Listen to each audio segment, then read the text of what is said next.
Assalamualaikum warahmatullahi wabarakatuh.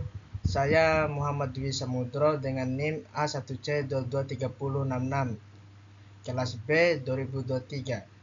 Saya di sini akan menjelaskan tentang faktor-faktor yang mempengaruhi tidur. Pemenuhan kebutuhan istirahat dan tidur setiap orang berbeda-beda. Ada yang kebutuhannya terpenuhi dengan baik, ada pula yang mengalami gangguan. Seseorang bisa tidur ataupun tidak dipengaruhi oleh beberapa faktor, di antaranya status kesehatan, lingkungan, stres psikologis, diet, gaya hidup, dan obat-obatan.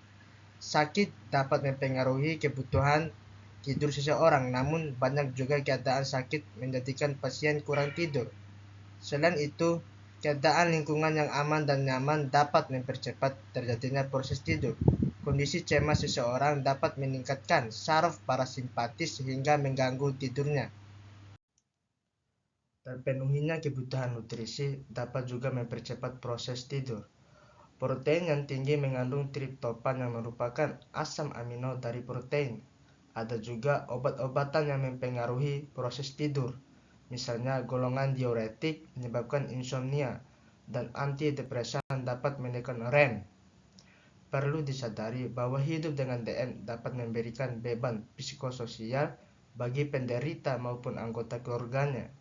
Respon emosional negatif terhadap diagnosis bahwa seseorang mengidap penyakit ini dapat berupa penolakan atau tidak mau mengakui kenyataan. Cemas, marah, merasa berdosa, dan depresi. Respon emosional negatif tersebut dapat menghambat penurunan glukosa darah. Faktor-faktor yang mempengaruhi tidur. 1. Penyakit. Seseorang yang mengalami sakit memerlukan waktu tidur lebih banyak dari normal. Namun demikian, keadaan sakit menjadikan pasien kurang tidur atau tidak dapat tidur.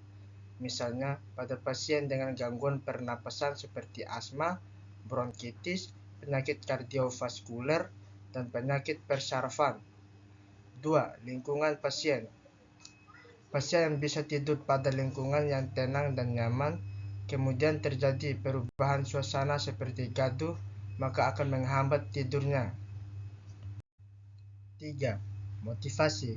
Motivasi dapat mempengaruhi tidur dan dapat menimbulkan keinginan untuk tetap bangun dan waspada. 4. Kelelahan.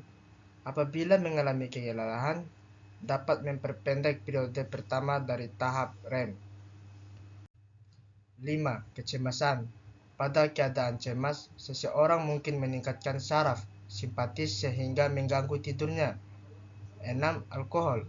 Alkohol menekan REM secara normal. Seseorang yang tahan minum alkohol dapat mengakibatkan insomnia dan lekas marah.